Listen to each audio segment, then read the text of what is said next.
بسم اللہ الرحمن الرحیم۔ السلام علیکم۔ آج جمعے کا دن ہے، آپ سب کو جمعہ مبارک ہو۔ جمعے کا دن بہت ہی بابرکت دن ہوتا ہے۔ جمعے کے دن میں ایک ایسی گھڑی ہوتی ہے جس میں ہر دعا قبول ہوتی ہے۔ بعض بزرگان دین کہتے ہیں کہ وہ گھڑی جو ہوتی ہے وہ عصر اور مغرب کے بیچ میں جو ٹائم ہے اس میں ہوتی ہے۔ تو جمعے کے دن میں ہمیں چاہیے کہ عصر اور مغرب کے بیچ میں مسجد میں بیٹھیں، نفلوں کا اہتمام کریں، اللہ کا ذکر کریں، اللہ کو یاد کریں، اور وہ جو گھڑی ہے سعادت مند گھڑی اس کو ہم حاصل کریں، کیونکہ ہم انسان ہیں، کمزور ہیں، گناہ گار ہیں، عیبدار ہیں۔ تو ہمیں چاہیے کہ ہم اللہ سے بخشش کریں، دعائیں ہم اللہ سے کریں، قبول کرے نہ کرے اللہ مرضی والا ہے، مگر اللہ تعالیٰ فرماتا ہے کہ میں کسی کی دعا رد نہیں کرتا۔ ہم جو بھی دعا اللہ سے مانگتے ہیں وہ کسی ٹائم ضرور پوری ہوتی ہے۔ حضرت عیسیٰ علیہ السلام نے حضرت موسیٰ علیہ السلام نے جب اللہ پاک سے دعا مانگی کہ اے اللہ فرعون کو تباہ کر، تو اللہ نے بزبان خود جو اس موسیٰ علیہ السلام سے بات کرتے تھے تو فرمایا جی ہاں بالکل میں دعا قبول کرتا ہوں اور اس کو تباہ اور برباد کروں گا۔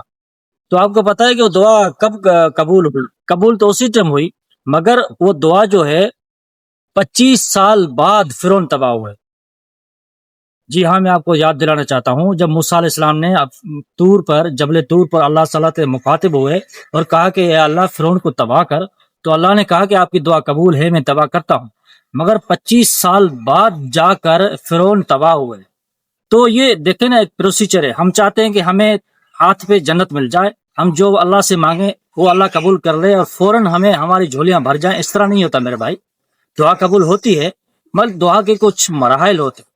اللہ کی اپنی فطرت ہے، ہم انسانوں کی اپنی فطرت ہے، ہم اسی ٹائم رزلٹ چاہتے ہیں۔ اللہ وہ کرتا ہے جو ہمارے لیے بہتر ہوتا ہے۔ اللہ کی ہر کام میں، اللہ کی ہر بات میں حکمت ہوتی ہے۔ اللہ حکمت کے ساتھ کام کرتے ہیں، تو تھوڑا صبر کریں، اللہ پر یقین رکھیں، اللہ پر بھروسہ کریں، آپ دعائیں کریں، یقیناً آپ کی دعا قبول ہوگی، مگر اس ٹائم قبول ہوگی جب اللہ چاہے گا کہ اس ٹائم کو ابھی اس کو ضرورت ہے۔ تو جمعے کی سعادت مند گھڑی ہے، اس سے فائدہ اٹھائیں۔ جمعے کا سارا دن سعادت مند ہے۔ زیادہ سے زیادہ جناب رسول اللہ صلی اللہ علیہ وسلم پر ہم درود شریف پڑھیں۔ یہ ہمارے اوپر جناب رسول اللہ صلی اللہ علیہ وسلم کا قرضہ ہے، ہم اس کے امتی ہیں۔ اللہ کا بڑا کرم اور فضل ہے، مسلمان ہیں اور جناب رسول اللہ صلی اللہ علیہ وسلم کے امتی ہیں۔ زیادہ سے زیادہ آج درود شریف پڑھیں، ٹھیک ہے جناب؟ سب درود شریف کا اہتمام کریں گے انشاءاللہ۔ اللہ پاک آپ کو جزائے خیر دے۔ میرا یوٹیوب چینل ہے، اس کو سبسکرائب کریں اور لائک کریں، ویڈیو دیکھا کریں۔ اللہ پاک آپ سب کو جزائے خیر عطا فرمائے۔